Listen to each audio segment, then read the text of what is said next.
Hello student, তোমরা যারা ক্যালকাটা ইউনিভার্সিটির আন্ডারে সেকেন্ড সেমিস্টারের ছাত্রছাত্রী আছো এবং তোমাদের রাষ্ট্রবিজ্ঞান সাবজেক্টটা পাস কোর্সে আছে, অর্থাৎ সিসি সাবজেক্ট হিসাবে বা মাইনর 2 সাবজেক্ট হিসাবে আছে, তোমাদের জন্য আজকের ক্লাসটা খুবই গুরুত্বপূর্ণ।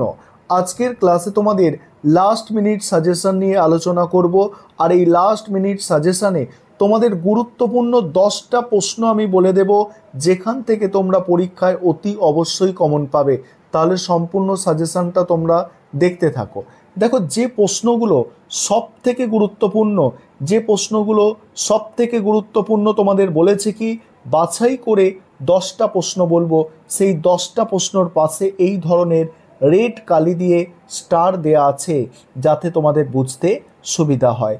সম্পূর্ণ সাজেশনটা দেখো এবং তোমরা এই সাজেশনের মধ্যে যে 10টা প্রশ্নের মধ্যে এই রেড কালি দিয়ে স্টার দেয়া দেখবে, এগুলো হচ্ছে তোমাদের জন্য মোস্ট ইম্পর্টেন্ট প্রশ্ন। এগুলো তোমাদের খুব ভালো করে করতে হবে।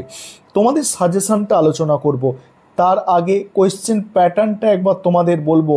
15 নম্বরের প্রশ্ন তোমাদের 4টে অ্যান্সার করতে হয়, অর্থাৎ সেখানেই তোমাদের 60 নম্বর থাকছে।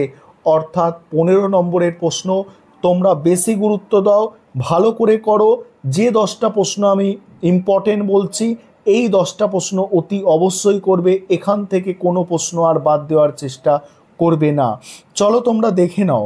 প্রথম সবথেকে গুরুত্বপূর্ণ প্রশ্ন তোমাদের জন্য, ভারতের সংবিধান প্রস্তাবনার প্রকৃতি ও তাৎপর্য আলোচনা করো। ভারতের সংবিধান প্রস্তাবনার প্রকৃতি বা তাৎপর্য, আর তাৎপর্য মানেই গুরুত্ব, এটা তোমরা কিন্তু মাথায় রাখবে। দ্বিতীয় প্রশ্ন তোমরা দেখতে পারো, কিন্তু এখানে স্টার দেওয়া নেই, দেখতে পাচ্ছ। ভারতে কেন্দ্র ও রাজ্যের মধ্যে প্রশাসনিক সম্পর্ক আলোচনা করো। 3 নম্বর প্রশ্ন আছে, দেখো, ভারতের সংবিধানে উল্লেখিত সাম্যের অধিকারটি আলোচনা করো। এই সাম্যের অধিকার এবং স্বাধীনতার অধিকার, আশা রাখি এই দুটো প্রশ্নের মধ্যে থেকে তোমরা একটা প্রশ্ন কমন পেতে পারো। তাই এই দুটি প্রশ্ন খুব ভালো করে দেখবে, সাম্যের অধিকার এবং স্বাধীনতার অধিকার। তারপরে দেখো 5 নম্বর প্রশ্ন, এই প্রশ্নটাও স্টার দেওয়া নেই, তোমরা পারলে দেখে যেতে পারো। ভারতে গণপরিষদের গঠন ও কার্যাবলী আলোচনা করো। এই প্রশ্নটা একটু তোমরা গুরুত্ব দিয়ে দেখো, তোমাদের বলবো এই প্রশ্নটাও একটা ভালো প্রশ্ন। ভারতে গণপরিষদের গঠন কার্যাবলী, আবারও বলছি এই প্রশ্নটাকে একটু এক্সট্রা গুরুত্ব দিয়ে তোমরা পড়ো। তারপরে প্রশ্নগুলো দেখো, ভারতে কেন্দ্র ও রাজ্যের মধ্যে আইনগত সম্পর্ক লেখো। নেক্সট আছে, ভারতের রাষ্ট্রপতি ও প্রধানমন্ত্রীর মধ্যে সম্পর্ক লেখো। পরের প্রশ্ন, ভারতের রাষ্ট্রপতির ক্ষমতা ও কার্যাবলী, মোস্ট ইম্পর্টেন্ট প্রশ্ন এটা। তারপরের প্রশ্ন, ভারতে প্রধানমন্ত্রীর ক্ষমতা ও কার্যাবলী আলোচনা করো।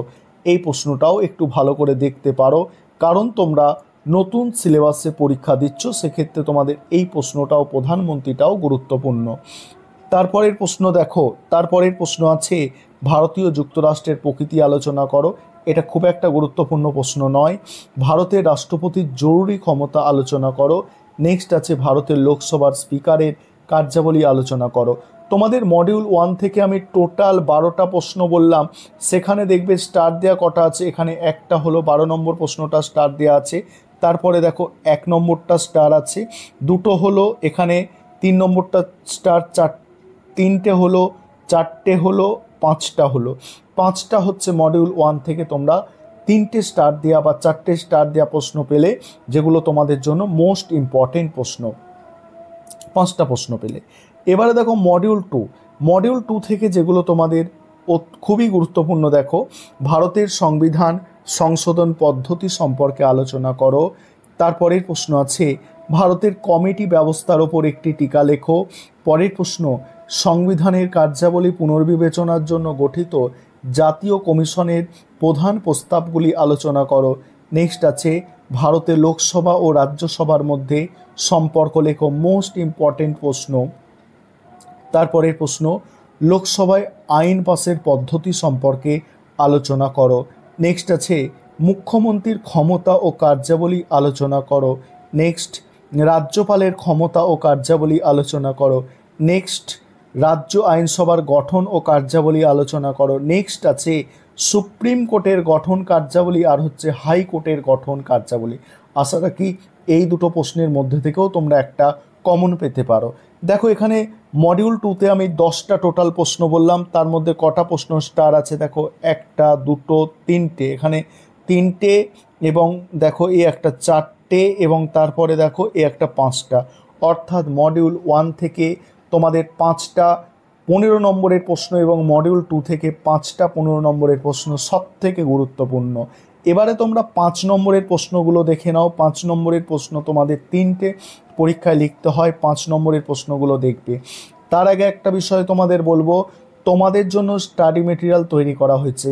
তোমরা যদি কেউ স্টাডি মেটেরিয়াল পারচেস করতে চাও সেক্ষেত্রে তোমরা এই নম্বরে যোগাযোগ করতে পারো, 9123005218। এই নম্বরে তোমরা যোগাযোগ করে স্টাডি মেটেরিয়াল পারচেস করতে পারো। চলো তোমরা এবারে 5 নম্বরের প্রশ্নগুলো দেখে নাও। প্রথম প্রশ্ন দেখো, ভারতের সংবিধানে উল্লেখিত ধর্মীয় স্বাধীনতার অধিকারটি আলোচনা করো। দ্বিতীয় প্রশ্ন আছে, ভারতের রাষ্ট্রপতির জরুরি ক্ষমতা আলোচনা করো। 3 নম্বর প্রশ্ন, সংবিধান প্রস্তাবনার তাৎপর্য ব্যাখ্যা করো। 4 নম্বর প্রশ্ন, কেন্দ্র ও রাজ্যের মধ্যে অর্থ সংক্রান্ত ক্ষমতা। 5 নম্বর প্রশ্ন, কেন্দ্র ও রাজ্যের মধ্যে প্রশাসনিক সম্পর্ক। 6 নম্বর হচ্ছে নির্দেশমূলক নীতির তাৎপর্য। 7 হচ্ছে নাগরিকতা অর্জনের পদ্ধতি। 8 হচ্ছে ভারতে নাগরিকদের মৌলিক কর্তব্যগুলি লেখো। 9 সাংবিধানিক প্রতিবিধানের অধিকার আলোচনা করো। এবারে দেখো মডিউল 2। মডিউল 2 থেকে 5 নম্বরের যে প্রশ্নগুলো তোমাদের করতে হবে, লোকসভায় স্পিকারের ভূমিকা, হাইকোর্টের কার্যাবলী, নেক্সট আছে রাজ্যপালের স্বেচ্ছাধীন ক্ষমতা, নেক্সট আছে কমিটি ব্যবস্থা আলোচনা করো, নেক্সট আছে বিচার বিভাগীয় সক্রিয়তা কাকে বলে, নেক্সট সংবিধান সংশোধন পদ্ধতি, নেক্সট আছে সংসদীয় পদ্ধতি সম্পর্কে আলোচনা করো। তারপরে আছে ভারতের রাষ্ট্রপতি নির্বাচন পদ্ধতি আলোচনা করো। নেক্সট ভারতের কেন্দ্রীয় আইনসভার কার্যাবলী আলোচনা করো। নেক্সট আছে ভারতের স্পিকারের কার্যাবলী আলোচনা করো।